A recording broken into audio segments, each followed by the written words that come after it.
273 West Essex,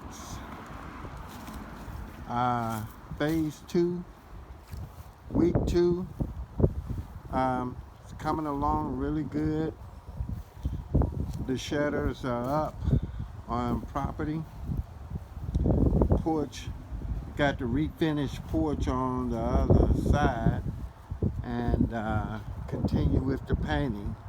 We are now on the inside and exterior, so everything is looking pretty good. It's shaping up pretty well. All the siding is on the front. We still have some the back of the house, some siding that needs to be done. But everything looks good. Waiting for the trash people to come and pick up all of this debris and trash.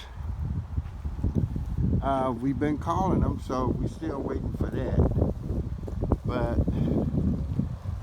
for us